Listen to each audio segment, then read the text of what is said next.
Good afternoon and welcome everyone. My name is Ingrid York. I am a capital markets partner at White & Case in London. I run the derivatives and structured finance practice.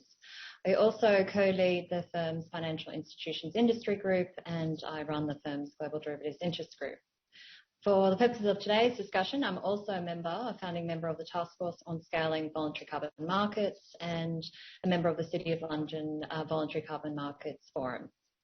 We have a very exciting topic for discussion today, scaling voluntary carbon markets, the opportunities and challenges, of which there are many. And I'm joined today by a fantastic panel of 4 colleagues very active in this area. Just starting with Amy Ban. So Amy is the head of Registries Network and Integration for Expansive. That's a leading digital platform for environmental markets spanning carbon, energy, fuels and water. Amy has over 2 decades of global leadership in ESG policy and technology innovation. Before joining Expansive, Amy served in sustainability leadership roles at Boeing, driving forward their environmental technologies and global frameworks, including groundbreaking UN climate agreements creating the world's first global carbon offset framework, CORSIA, and sectoral CO2 standard. Amy also serves on the Taskforce for Scaling Voluntary Carbon Markets. We've also got Chris Lees today. Chris joined Standard Chartered in 2011 and is responsible for the development of carbon market strategy and product development for the bank. Chris is a board member of the newly formed governance body of the Taskforce for Scaling Voluntary Carbon Markets. He's a member of the Climate Impact X management team. He co-leads the SMI FSTF Carbon Markets Working Group, and he serves as a member of the CPLC's advisory group. Previously, Chris was with Barclays, where he was Global Head of Environmental Market Sales, and before that at Merrill Lynch, where he traded power gas and also set up their carbon emissions trading desk. He was a founding member of the Carbon Markets and Investors Association and was the chairman of Power Trading Forum, a division of the FOA. We have also Pascal Siegwart, who's a Vice President of Carbon Markets and Economy at Total Energies. Starting in 2006, Pascal was a pioneer in the carbon markets when he was leading in the carbon operations of Redia and Obeo, and that was a joint venture with Societe Generale within the Kyoto and EU ETS frameworks. Pascal was also a partner at the international venture capital clean tech investment fund Asta Capital. In addition, Pascal has over 10 years experience in the chemical industry, where he held several positions in France, Italy and the US, such as plant general manager, corporate strategy director and energy director. Pascal also serves on the task force on the scaling for the scaling of voluntary carbon markets. And last but not least, Peter Werner. Peter is a senior counsel at ISDA. He's the global lead on financial law reform and also the global lead on commodities documentation. He has a long history in the carbon markets, including the EU and UK ETS. And Peter also serves on the Task Force for Scaling Voluntary Carbon Markets. So fantastic panel today and lots to talk about for 45 minutes. So I'm going to start with Chris, and thanks very much for joining, Chris. So being a member, excitingly, of the newly formed Voluntary Carbon Markets governance body established by the Task Force, could you please provide an update on the work of that body and what you consider to be its key challenges and its priorities going forward? Over to you, Chris. Well, thanks very much for having me on the panel today. And as you say, it's a great panel to be involved with. You know, some really top class contributors today. So we're really pleased to be here. And as you say, we are going through the transition from a task force into a fully fledged organisation with a board. There's 22 of us on the board across a very wide range of diversity, ethnic, gender, but also the involvement in the market. So we've got academics on there, we've got market players, we've got NGOs and civil society. So it's a really solid and very well represented body. We've also got 3 board seats that are yet to be filled, that will be filled by Indigenous peoples and local communities, so representatives from those communities. And it's really important because the voluntary carbon markets we see as not just being about reducing carbon, avoiding carbon emissions or removing carbon emissions, and of course that is the purpose, but it is also about making sure that this is all to do with this just transition, and making sure that those local peoples are properly represented, and that this market is built with real integrity. So the key thing that we're working on now is really setting up the body. So we've got to make sure that there's an executive secretariat host in place. So we're putting that in place. That'll be made up of GFI, the Green Finance Initiative in the UK, IETA, the BSI, and also C2E, which is another organisation that's very much focused on the integrity in these markets. So they're going to lead that body, and it's going to set the agenda. And then the board itself will be very actively engaged. There are a lot of people there who have many years of experience and are very closely involved with the market. And then there is an expert working group that's going to actually deal with the quality of the carbon credits. And this is back to really where one of the main features of what we're trying to create over the next few months are these core carbon principles, and hopefully on the back of that you'll see core carbon credits that will be traded. And the core carbon principles are about setting up a very high quality threshold for carbon credits. So there's been many criticisms of the market for lacking quality. It's also the concerns around some of the integrity of the market, and that there needs to be a much higher base, and that's really what we're going to try and focus on. And it's just trying to make sure that we've got the very best in there, and that creates this reference contract. Now, being a commodity trader, that's my kind of that's what I understand. I'm very much familiar with reference contracts, and the idea of Brent or LME copper or a wheat contract. They have to be standardized, because the standardization gives people the ability to then know exactly what they're going to be building for. What are they going to supply? What is it going to look like in terms of an actual product there? But it's also slightly beyond that. I also think of it in terms of things like food standards or the way that we build automobiles, because it's saying you have to meet a certain quality threshold. Whatever you are going to produce, and whoever you are, whether it be Vera, Gold Standard, Plan Vivo, ACRCA, or one of these standard providers, or one of the developers that's going to build to these standards, then you have to meet this high quality threshold. And we're going to make sure of that. We're going to accredit it. We're going through a process of defining exactly how you should meet these CCPs. So we're going to do a methodological review of the methodologies that have been put in place by the standard setters over the years, and then we're also going to look into the standards themselves. So it's a really important process. We hope that will be done to a large extent by the end of the year, but certainly by Q1, so that it gives the certainty to the market, and they know exactly what it is that they need to build to. What does quality look like? And it will enable those standards to develop, and those benchmarks to develop. And then on the back of that, we can see other products develop from there. We talk about bases in commodities, where things trade at a premium or a discount. And we'll obviously then be seeing people who say, well, actually, my project is better than this quality threshold, so I think I can get a better price for it. So I'm going to have it priced in differently, because it's a removal credit, or it's a credit that's going to relate it to technology. So these are the sorts of things that we're looking at. And then we're going to work very closely with some of the other initiatives that are around, such as the SBTI, the Science Based Targets Initiative, the Voluntary Carbon Markets Initiative, the VCMI, to ensure that then what people do with those credits. Because at the end of the day, what this market at the moment is about is creating this quality product, but then it's what you do with that product, what you say about the carbon credits that you buy, how you're going to use them in your own net zero strategies, whether you're going to make claims around them to do with carbon neutrality, or some of these other environmental claims that have been used over the last few years. So we want to really make sure, again, it comes back to that quality and integrity, to ensure that this market is really doing what we want it to do, which is to reduce carbon emissions and to meet the goals of the Paris Agreement.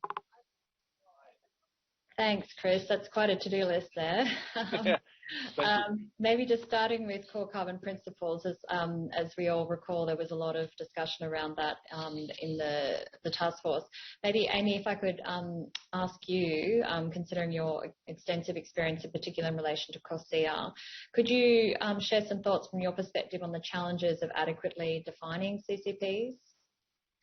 Sure, and great to be here with everybody today. Morning my time in Seattle and afternoon and evening for some of you in other continents. Happy to. So I'm optimistic about the CCPs, even though there are challenges. The task force has pulled together the world's leaders on the topic, and I think they've got a really strong understanding of the issues and what's before us.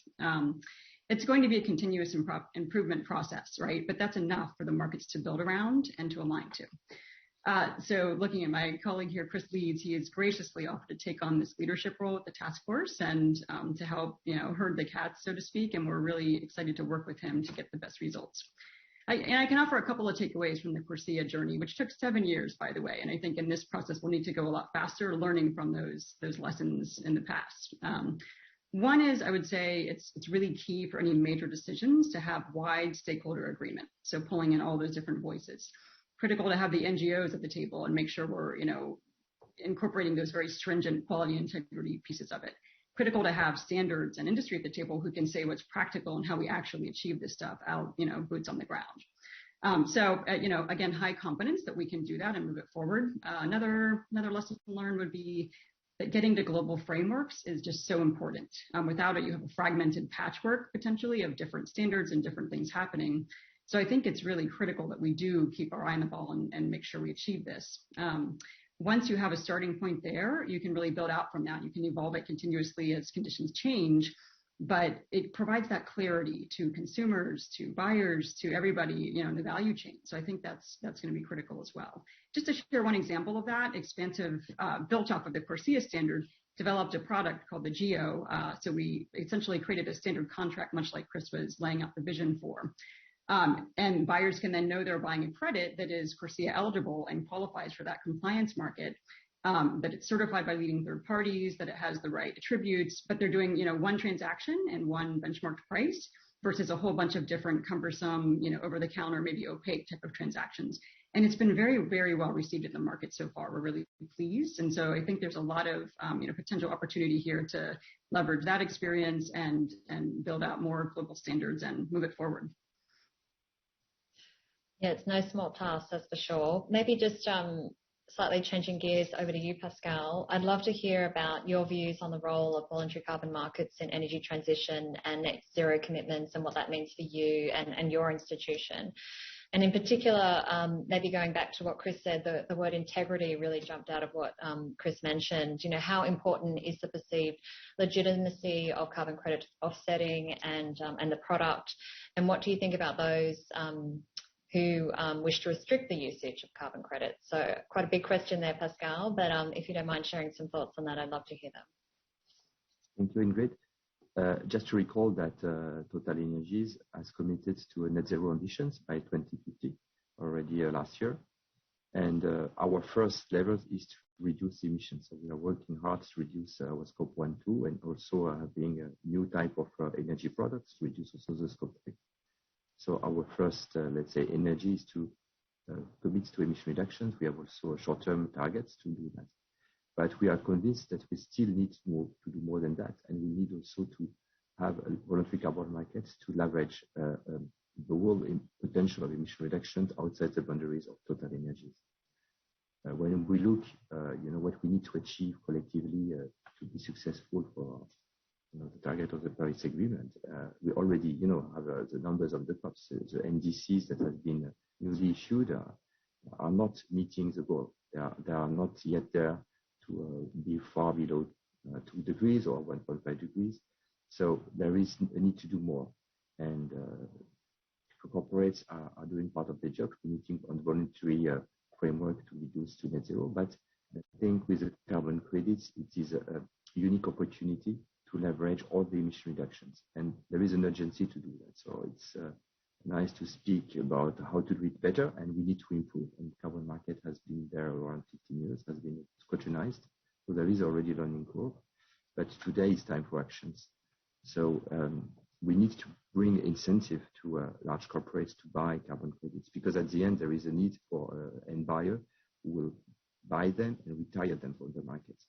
Today we see there is about 4 times the issuance that has been the last years on the market on voluntary carbon credits. That's great, that's showing that there is a potential for this product to deliver emission reductions. But there are not new projects. We need to have new projects coming to go for large scales. And there is still an unbalanced market. There is still quite a large oversupply. So the retirement side has increased, but it's still very small. It's about 30 million retirement per quarter for 100 million issuance. So we need to recognize that there is, let's say, value to use carbon credit for large corporates because we are the end user.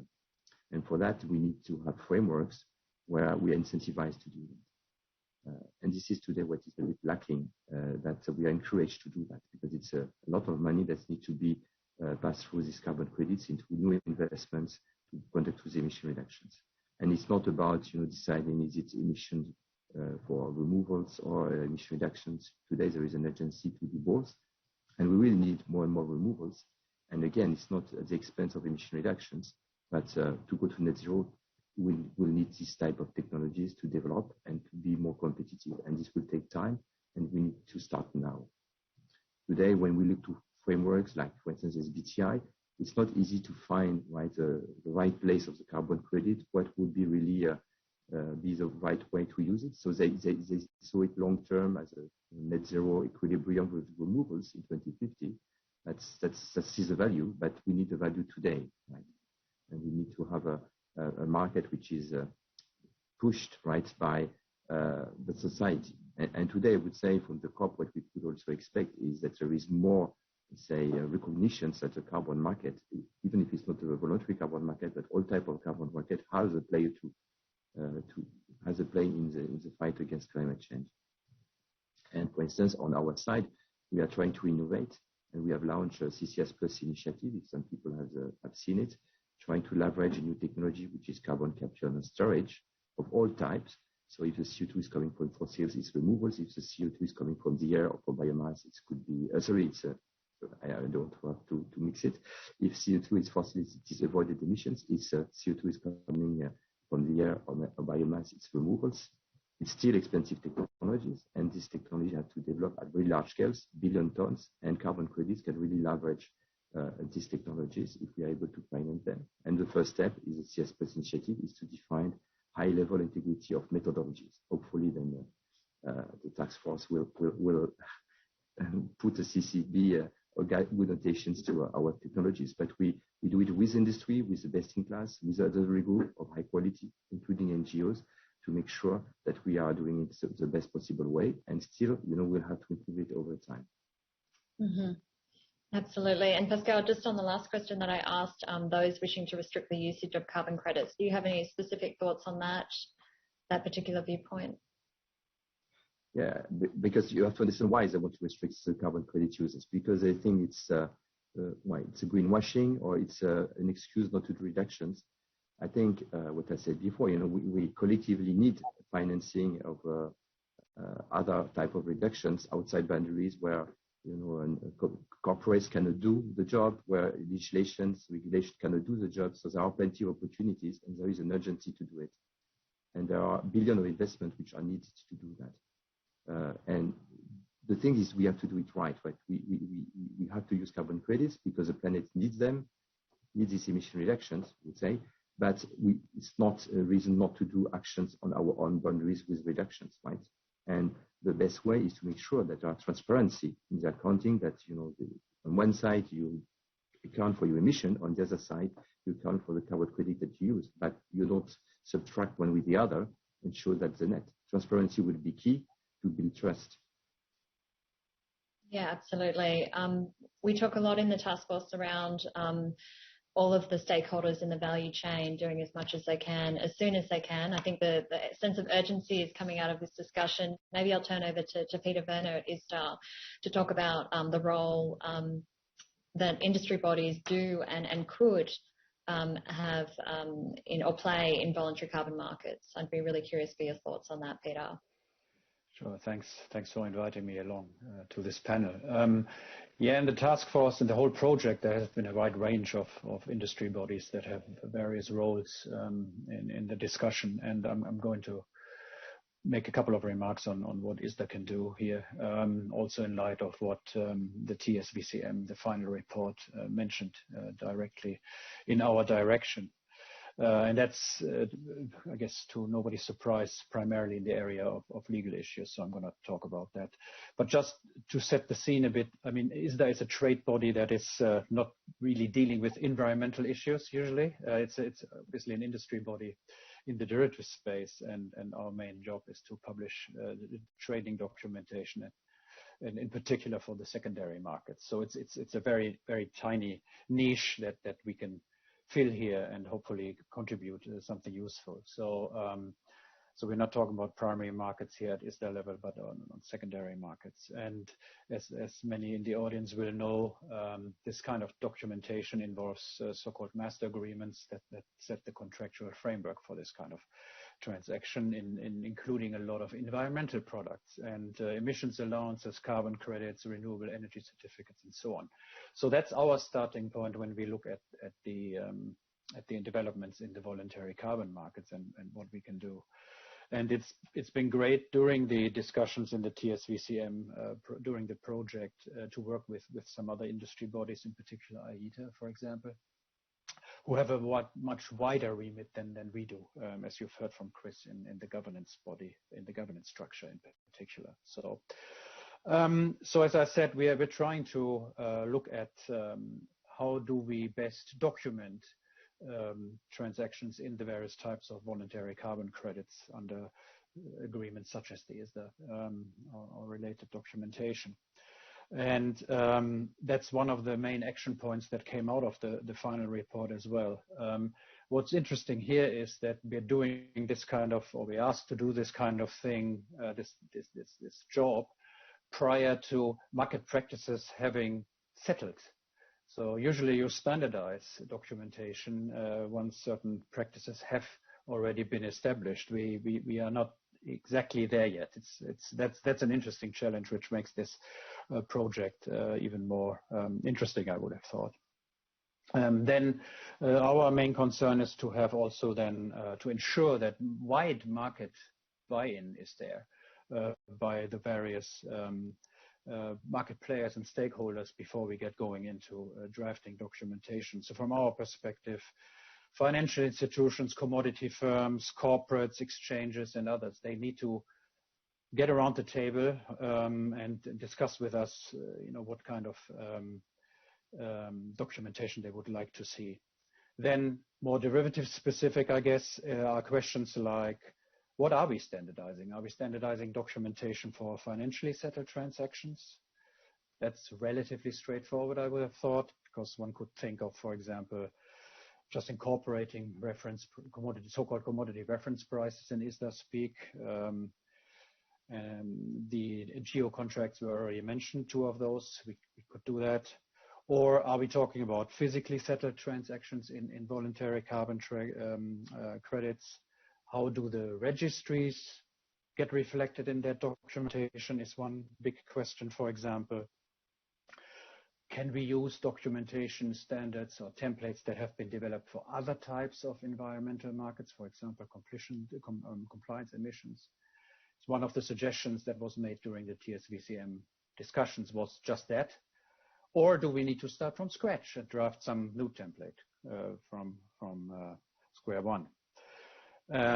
So these are very pertinent documentation questions. And then a big other issue that we think we have identified is there are some other legal issues we need to look at before we start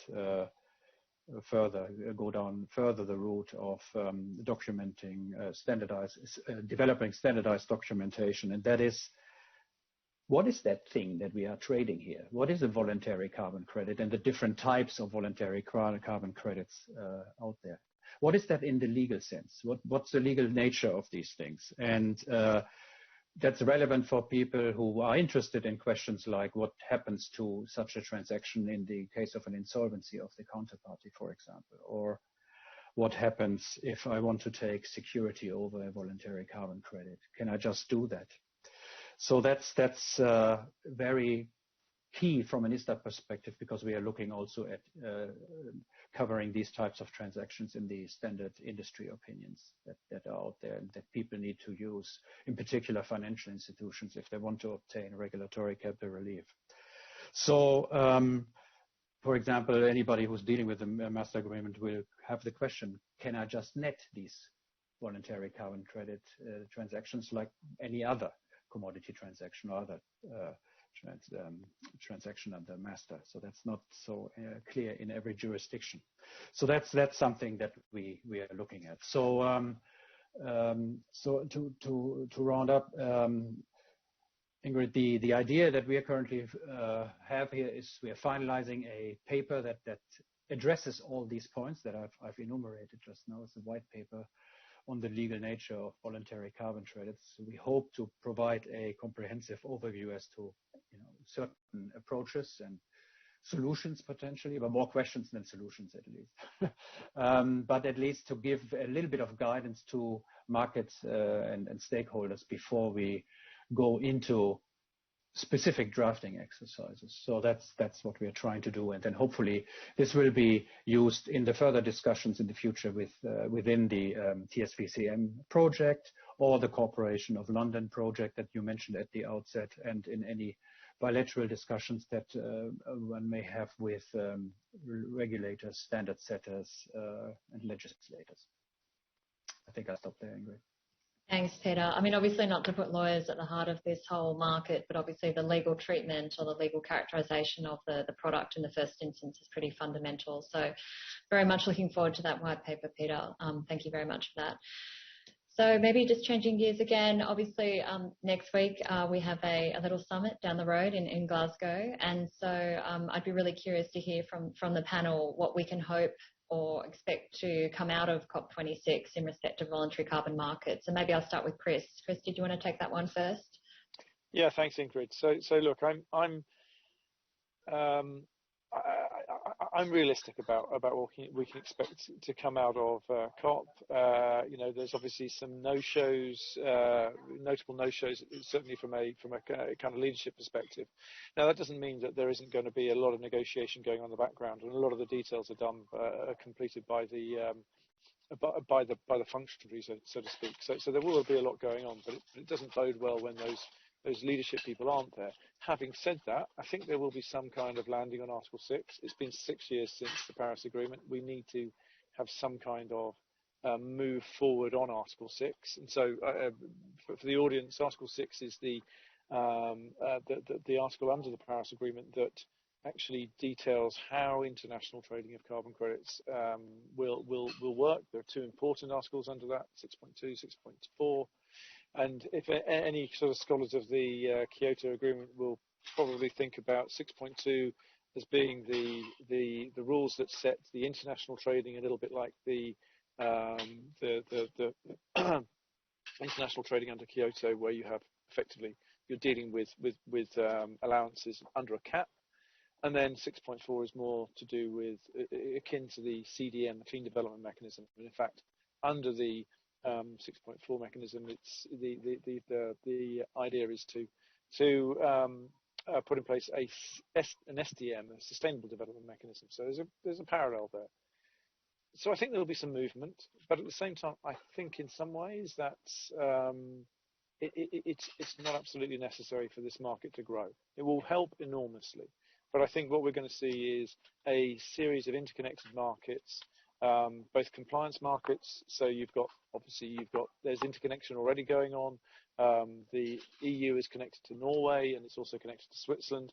One would hope it will also be connected to the UK at some point, which until the end of last year it was already.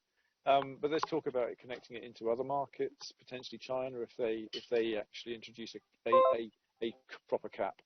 And then through the voluntary markets, because some of these mandatory markets are allowing carbon credits to be used, and China is a good example of that, but so is Japan and Australia and a few others.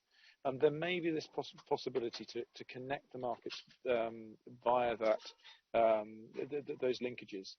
And in any case, I think that we're going to see the voluntary carbon markets develop largely as an international market. They are international already. They do cross borders. The issues around that and around sovereignty of those carbon credits is going to be something that's going to become much more of an issue going forward, particularly again post Paris and the way that Paris now deals with any kind of carbon asset under the Paris Agreement. So yeah, I think that those are the sorts of things that we're going to see develop. Much will be agreed at Paris, but much more will happen immediately afterwards. I think, and the next quarter is going to be really interesting, with quite a few initiatives that are going on as well in parallel, and obviously TSVCM being one of them. Absolutely. Amy, did you want to chime in on that one? I'd love to hear your thoughts on COP26. Sure. Yeah, and I wouldn't try to predict the outcomes, of course, but I really support the parties coming together again and trying to forge agreements on the path forward. We appreciate their leadership. A lot of us here were on ground in Paris, and it was remarkable to see them come together in such a universally adopted set of goals and roadmaps. But it's hard to operationalize this stuff, right? So they're coming together now on finances, commitments, ratcheting up, all these things. I'd echo what Chris said, that the Article 6 playbook is pretty important for the carbon market because it'll provide clarity on how we can build out the compliance and the voluntary markets in tandem together. But I guess at a macro level, what I hope to see in the outcomes of this, as well as the task force, is that we enable very much an all of the above approach. It's not an either or. We've got to be doing all solutions with a sense of urgency, right? So we need forests, we need methane reduction, we need carbon capture, we need options at different price points, we need projects in every hemisphere of the globe. We need governments and companies working on this, full steam ahead. So it's kind of how I look at it. Particularly in some areas, carbon markets are the only sources of funding for certain things, particularly in forests and ag. And so I just look at the big picture here, where we don't want to let evolving, methodologies and disagreements around some of those tactical pieces of it get in the way of resourcing critical carbon sinks and other really important strategies to address climate change. I'd love to just share one example. Actually, I was thinking about this, looking at your kind of outline for our panel today, Ingrid. So in the DNC in the Congo, there's a project I reviewed the documentation on a while back, and we think about where the market's trying to go. We can standardize financial contracts, and we are doing that right now. But it's never going to look quite like a bond instrument or a legacy traditional product. So in this particular project, a lot of the villages are not accessible except for by boat. And so it's not something where you just swoop in and put a fence around the forest, right? You have to be a lot more deliberate and thoughtful about how you support those communities. They lack enough protein and food in their communities. And so there's a lot of reasons behind why there are forest clearings and things going on. So one of the strategies they developed was to create tilapia ponds and go in and have community economic development, where folks are coming in and offering trainings and workshops on how to grow protein in a sustainable way. And it's working on the ground. And there's folks from our standards who have had decades of experience building out auditing systems, and boots on ground teams know how to go in. And I think we have to extend them some trust when they're certifying these projects, that it's truly a good idea, and to keep our eye on the ball, that the big picture here is this is still the right kind of projects to be supporting and resourcing. And we can all work on the other end of it, trying to figure out how to move forward, standardize ways to do that. But it's just never going to look like the accounting we've seen on prior type of stuff, but that doesn't mean we shouldn't be doing it and moving it forward. Absolutely, Amy. I love that, all of the above. Pascal, did you want to weigh in on this question as well, and your thoughts on COP26? Yes, thank you. Oh, I think you're on mute, Pascal. I did. So the first step, I think, would be to finally recognize the role of carbon markets, carbon credits in particular, in the achievement of the climate change fight. Because I think there is still too much debate on that, right? If the Article 6 has not been settled after six years, there are a lot of details which are, hampering to find a robust system. But the first issue is that, does the countries collectively agree that carbon credits are needed? And this is the first question they have to answer, right? Because there are still people believing that NDC is the right tool, and there is no needs of other tool. set regulation, or let's say a plan for every country, and every country puts the right regulation and enforce the right regulation, and we collectively achieve the results. But we see that it's not working, right? And we don't have to be naive. I mean, this is an important tool. This is a first tool, but this is not sufficient, right? Already see that after the second version of the NDC, after 6 years, the indices, just even putting them together, they are not at the right level. And then when we have to see that you have to put the NDC into regulation, and make sure that the countries are enforcing regulation and have the money to support what they need to do, it's something that is too risky to rely on that. So carbon markets have a place to fight for that, and to bring the right financing to leverage billions of emission reductions and removals. And I want to say also that what is important compared to the voluntary carbon market is that today we spoke about Article 6 with Chris. Article 6 is a regulated carbon market, which should be the following step after the CDM. And the risk also is that we oppose the two systems. Voluntary carbon market needs to be reassured that there will be a continuity, that there is no disruptions, that when if and when the voluntary carbon market, or the regulated carbon market, Article 6 are coming, it's not, let's say, killing all the actions, investments that people are willing to do already today in the voluntary carbon market. So I think the COPs need to give some reassurance and to recognize the role of the voluntary carbon market. Because whatever the output is on Article 6 today, or next week, it will not be enforced before it's operational, and it will take several years, maybe 3 years if we're optimistic, before they decide all the details. So the voluntary carbon market has a role to bridge until new regulation on carbon market are empowered. And CORSIA, for instance, is really a good example that we need and we can put together voluntary carbon market and regulated carbon market together in the same system. Absolutely, Pascal. I fully endorse that. Peter, over to you. Did you have any thoughts on COP26? And if not, I have a question for you from the audience.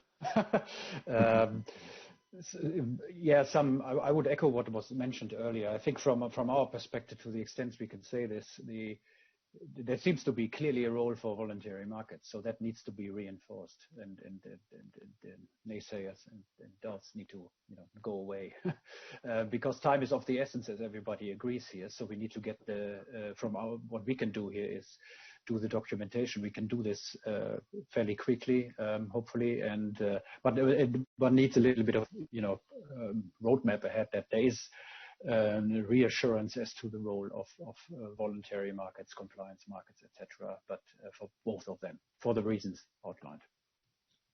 Absolutely, Peter. And while you've got the mic, can I ask just a question from the audience? When will ISTB be publishing the white paper that you mentioned, and where can people get their hands on it? Yes. Hopefully it's within the next 2-3 weeks, I hope it will come out. So you can, please feel free to contact us. We'll send it out widely, and all of us here on the panel will get a copy. So, but otherwise at ISTA, it will be available on the website immediately to everyone as well when it comes out. So.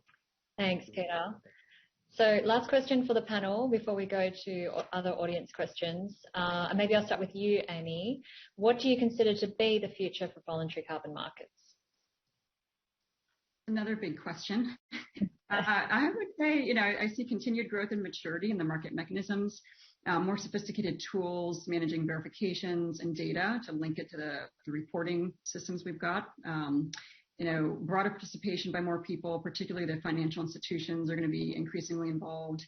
The expansive marketplace that we have, CBLs, our offset platform, does offer buyers a way to see benchmark pricing already, and that opening up of transparency around the attributes, the certifications, is very well received in the marketplace. Just to give you a sense of the volumes we're seeing right now, in the past couple of weeks, it's exceeded all of last year combined. And so the growth is happening in real time, right? And I think it's upon all of us in the sector to figure out how to further standardize and flow liquidity into this space. At a sort of macro level, I think what we're seeing here really is that we're starting to invent and solve and scale strategies to facilitate this much broader transition. It's a reordering of, a cleaner economy and how things used to work. And so as we see companies and countries move towards more direct action when possible, offsetting, I think, will continue to play a very important bridging role. And as I talked about before, in some cases, it's a critical source of funding. But we'll also be innovating to find other ways to resource carbon reductions as well. So just another example, at Expansive, we've created a methane performance certificate for gas, and that'll start to show in those markets how you can break out the different attributes and differentiate those products. So we're going to see all up and down the value chain here, upstream and downstream ways to address this that I think are just going to be growing at a very accelerated pace near term. I guess the thought I would leave the group with is this is complex, hard work. And for those who are, keen to get involved and interested and curious, this is a great time to roll up your sleeves and, get involved in making these standards or these, infrastructure pieces or any of the other aspects of it, because it's critically important and it's really challenging, but it's very urgent, important work. Amen to that, Amy. Pascal, did you want to share any final thoughts from you about the future for voluntary carbon markets? Yes, I think what is really key, is it was said to improve the market, but this is a work that has started 15 years ago and it has to continue. What is really key is to secure the demand side. For me, from what I see today, when you see also the level of retirement is very low, 30 million tons per quarter. And today we have no visibility. What will be the demand side? There is no certainties, and people can invest only if there is a de-risking of the demand side. If you look to the ETS, Chris was mentioning that ETS could be a market for voluntary carbon market. I have a doubt. There is no open sign that, for instance, in Europe there is a will to do that. People are too afraid to connect. There has been bad experience with the CRs in the past, so it will be very limited. Mm-hmm. They need maybe to have the buying side to come from the corporates, but corporates need to have incentive and recognitions to produce, and this is what is lacking today. If you could imagine, for instance, net zero flexibility in the trajectory, where you would say, okay, now a company needs to reduce and follow a trajectory, the Paris Agreement, but maybe it could be 5-10% of the emissions reductions that could be down on the base of carbon credits, and this is a kind of flexibility. Still, it's not hampering the target because you need to go to net zero, but it's just switching a little bit, the forces not only inside your value chain, but outside the value chain, and it will bring a lot of demand and finance and in the other chain where corporates cannot act. Mm-hmm. Yeah, we've spoken a lot about demand and demand signals in the task force. It's really important. Chris, can I have 2 seconds from you on the future for voluntary carbon markets? Yeah, look, I think that what the voluntary markets has done is show really how the private markets can actually fill a gap and fill that market breakdown that we've seen, and the need for corporates to actually to do something and the desire to do something. So in the absence of policymakers, they're actually getting out there and doing something, and they're doing it now. And I think that's really great. And as Amy says, we're going to see this being applied to other areas, be it to renewables, be it to some of the social good, the SDGs that we see. There will be ways of making the market work to get finance to places where it wouldn't get to otherwise, and to ensure that there's a really high integrity in these markets. We can do that as private markets. So I'm optimistic. I really am. Me too. Last word, Peter, on the future for voluntary carbon markets.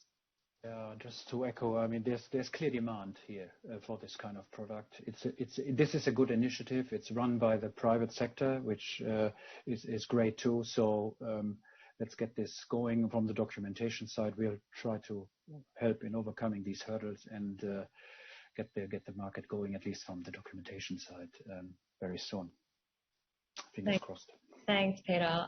We do have other questions from the audience, but we unfortunately are out of time, so we will reach out to you bilaterally and have a chat about those. But it leaves me just to say a big thank you to our panelists today. Thank you, Amy. Thank you, Chris. Thank you, Pascal. Thank you, Peter, for a very, very interesting conversation on what can only be described as an extremely hot topic. So thank you very much for joining us today. We appreciate your time. Thanks, everyone. Thank you, Ingrid.